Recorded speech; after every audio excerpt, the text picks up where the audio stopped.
Hello friends, ನಾನಿವತ್ತು ಹೋಳಿಗೆ ಸಾರು ಮಾಡೋದು ಹೇಳ್ತಾ ಇದ್ದೀನಿ. ಇದಕ್ಕೆ ಕೊತ್ತಂಬರಿ ಕಾಳು, ಜೀರಿಗೆ, ಚಕ್ಕೆ, ಏಲಕ್ಕಿ, ಲವಂಗ, ಮೆಣಸು ಎರಡೆರಡೇ ಪೀಸು ಹಾಕ್ಕೊಂಡು ಹುರ್ಕೊಂಡಿದ್ದೀನಿ. ಹುರಿದು ಇದರಲ್ಲಿ ಹಸಿ ಕೊಬ್ಬರಿ, ಒಣ ಕೊಬ್ಬರಿ ಹಾಕಿ ಮಿಕ್ಸಿ ಮಾಡ್ಕೊಂಡಿದ್ದೀನಿ. ನೆಕ್ಸ್ಟ್ ಇದಕ್ಕೆ ಮತ್ತೆ ಈರುಳ್ಳಿ ಹುರ್ಕೋಬೇಕು. ನೆಕ್ಸ್ಟ್ ಇದಕ್ಕೆ ಈರುಳ್ಳಿ, ಒಣಮೆಣಸಿನ್ಕಾಯಿ ಜೊತೆ ಕರಿಬೇವು, ಬೆಳ್ಳುಳ್ಳಿ ಹಾಕಿ ಚೆನ್ನಾಗೆ ಹುರ್ಕೋಬೇಕು. ಸ್ವಲ್ಪ ಎಣ್ಣೆ ಹಾಕ್ಕೊಂಡು ಈ ಥರ ಚೆನ್ನಾಗಿ ಫ್ರೈ ಮಾಡ್ಕೊಂಡು, ನಾನು ರುಬ್ಕೊಂಡಿರೋದಕ್ಕೆ ಇದನ್ನು ಫ್ರೈ ಮಾಡ್ಕೊಂಡಿದ್ದೀನಿ. ಈರುಳ್ಳಿ, ಮೆಣಸಿನ್ಕಾಯಿ, ಕರಿಬೇವು, ಬೆಳ್ಳುಳ್ಳಿ ಫ್ರೈ ಮಾಡ್ಕೊಂಡು ಇದನ್ನು ರುಬ್ಕೊಂಡು ನೀರು ಹಾಕಿ ಈ ಥರ ಸಣ್ಣಕ್ಕೆ ರುಬ್ಕೊಂಬಂದಿದ್ದೀನಿ. ಮಿಕ್ಸಿಗೆ ಹಾಕ್ಕೊಂಬಂದಿದ್ದೀನಿ.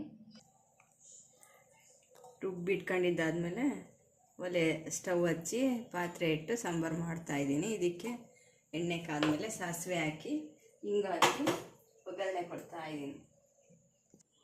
ಇದಕ್ಕೆ ನಾನು ಸಾಸಿವೆ ಹಾಕ್ಬಿಟ್ಟು ಸ್ವಲ್ಪ ಹಿಂಗೆ ಹಾಕಿ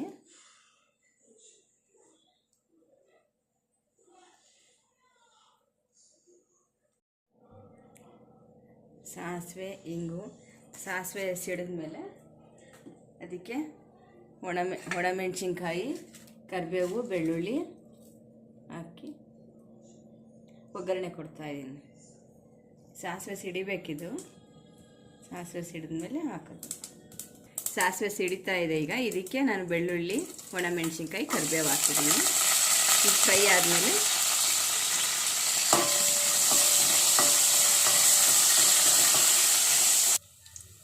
ಇದು ಫ್ರೈ ಆಗಿದೆ. ಇದಕ್ಕೀಗ ರುಬ್ಬಿಟ್ಕೊಂಡಿರೋದೆಲ್ಲ ಹಾಕಿ ಸ್ವಲ್ಪ ಕುದಿಸ್ಕೊಂಬಿಡೋಣ.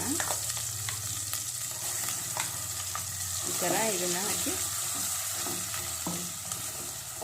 ರುಬ್ಬಿಟ್ಟಿರೋದಕ್ಕೆ ಸ್ವಲ್ಪ ನೀರು ಹಾಕಿ ಇದನ್ನು ಕುದಿಸ್ಕೋಬೇಕು. ಈ ಥರ ಇದಕ್ಕೆ ಇವಾಗ ನಾನು ಉಪ್ಪು, ಹುಣಸೆ ಹುಳಿ ಹಾಕಿ ಕುದಿಸ್ಕೊಂಡು ಚೆನ್ನಾಗಿ, ಆಮೇಲೆ ಬೇಳೆ ಬೇಯಿಸಿದ ನೀರು ಕಟ್ಟಿರುತ್ತಲ್ಲ ಅದನ್ನು ಹಾಕಿ ಕುದಿಸಿದ್ರೆ ಆಯಿತು, ಹೋಳಿಗೆ ಸಾರು ರೆಡಿ ಆಗುತ್ತೆ. ಇವಾಗ ಇದು ಕುದೀತಿರ್ಬೇಕಾದ್ರೆ, ರುಬ್ಬಿರೋದೆಲ್ಲ ಕುದೀತಿರ್ಬೇಕಾದ್ರೆ ನಾನು ಇದಕ್ಕೆ ಉಪ್ಪು ಹಾಕಿ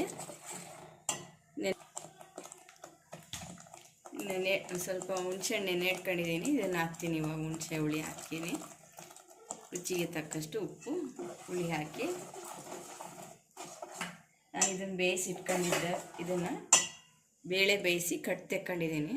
ಇದನ್ನು ಹಾಕ್ತೀನಿ.